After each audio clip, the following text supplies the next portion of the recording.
दोस्तों, भारत और चीन ने साथ में मिलकर अमेरिका और वेस्टर्न देश साथ ही यूक्रेन की कोशिशों पर पानी फेर दिया, क्योंकि इन दोनों देशों ने ब्लॉक कर दिया रूस को एफएटीएफ की ब्लैकलिस्ट में जाने से।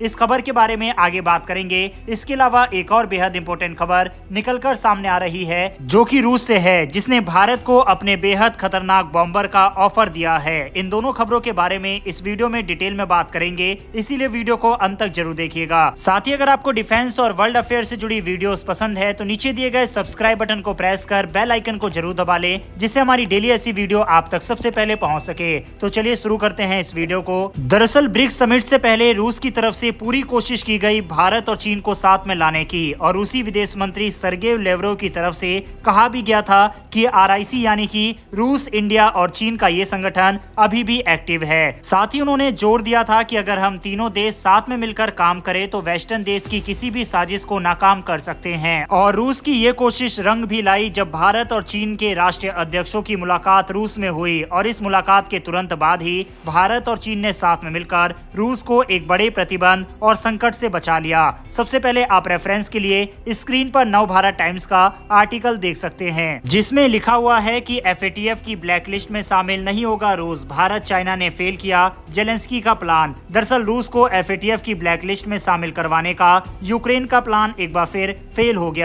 यूक्रेन ने अपने पश्चिमी दोस्तों की मदद से रूस को मनी लॉन्ड्रिंग संबंधी नीतियों को लेकर अंतर्राष्ट्रीय प्रतिबंध सूची में शामिल करने की कोशिश की थी। इस कोशिश को भारत, चीन, सऊदी अरब और अफ्रीका सहित कई देशों ने नाकाम कर दिया। इन देशों ने रूस का साथ दिया और यूक्रेन के प्रतिबंध लगाने की मांग को खारिज कर दिया। पेरिस में अंतर्राष्ट्रीय वित्तीय अपराध निगरानी संस्था एफएटीएफ में इस सप्ताह हुई चर्चाओं की जानकारी रखने वाले लोगों ने बताया कि ब्राजील भी इस समूह में शामिल था, जिसने प्रस्ताव को खारिज कर दिया। और ये भी खबर सामने आ रही है कि रूस को बाहर करने के यूक्रेन के प्रस्ताव को और सबूत जुटाने के लिए टाल दिया गया। एफएटीएफ के सदस्य देशों में ब्रिटेन, फ्रांस, जर्मनी, संयुक्त राज्य अमेरिका समेत दुनिया के कई अन्य प्रमुख अर्थव्यवस्थाएं भी शामिल है। और कुल मिलाकर देखें तो वेस्टर्न देशों की कोशिशों पर ब्रिक्स देशों ने पानी फेर दिया, क्योंकि अगर हम ब्रिक्स देशों में देखें तो भारत, चाइना, ब्राजील, अफ्रीका शामिल है, जबकि सऊदी भी इसमें जल्दी शामिल हो जाएगा। और इन्हीं देशों ने वेस्टर्न देशों के इस प्रस्ताव को रिजेक्ट किया है।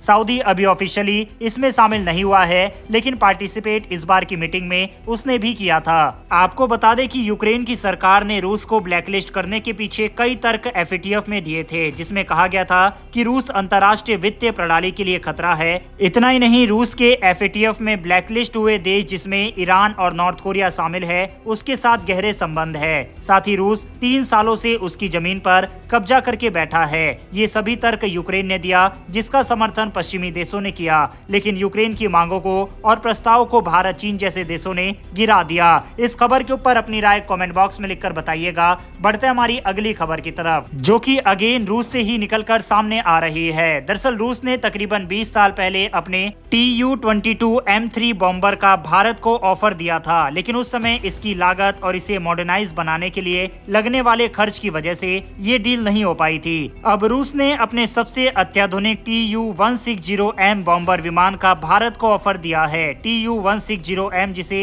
व्हाइट स्वान के नाम से भी जाना जाता है, रूस का एक बहुत ही शक्तिशाली रणनीतिक बमवर्षक विमान है। इसे आधुनिक तकनीक और एडवांस नेविगेशन सिस्टम से लैस किया गया है, और इसकी मारक क्षमता अपने पुराने मॉडल से 60% तक अधिक है। हर TU-160M विमान करीब $163 मिलियन की कीमत का है, और ये 12 लंबी दूरी की क्रूज मिसाइलें या फिर न्यूक्लियर मिसाइलें ले जाने में सक्षम है, जो इसे एक बहुआयामी ताकत बनाती है। वहीं अगर भारत इस विमान को अपने बेड़े में शामिल करता है तो ये इंडो पैसिफिक क्षेत्र में एक बड़ी रणनीतिक बढ़त दे सकता है। इससे भारत को न सिर्फ एक ताकतवर डीप स्ट्राइक क्षमता मिलेगी, बल्कि इसका लंबा रेंज इसे एक बड़ी सैन्य ताकत के रूप में भी स्थापित करेगा, ऐसा कहना है रशियन मीडिया का। अब तक भारतीय वायुसेना और नौसेना ने मुख्य रूप से मल्टी रोल फाइटर जेट्स पर ज्यादा ध्यान दिया है, और उसके पास कोई समर्पित रणनीतिक बमवर्षक विमान नहीं है। हालांकि भारत रूस से इस बमवर्षक विमान को खरीदेगा, इसकी संभावना तो न के बराबर है,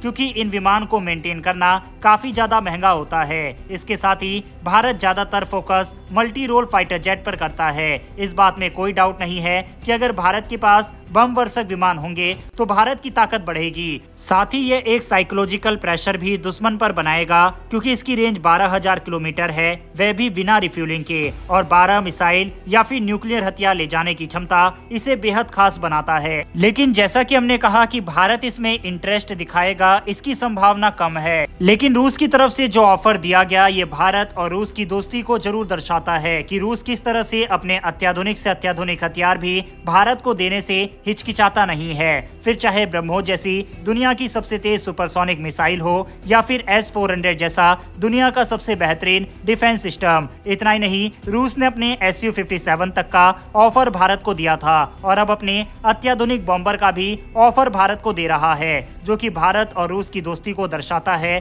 भारत और रूस की इसी दोस्ती के लिए कमेंट बॉक्स में एक जय हिंद जरूर लिखिएगा। साथ ही अगर आपने इस वीडियो को यहाँ तक देखा है तो मेरी एक छोटी सी रिक्वेस्ट है कि नीचे दिए गए सब्सक्राइब बटन को प्रेस कर बेल आइकन को दबा ले, जिससे हमारी डेली ऐसी वीडियो आप तक सबसे पहले पहुंच सके। फिर मिलेंगे ऐसी एक नई वीडियो के साथ। धन्यवाद। जय हिंद।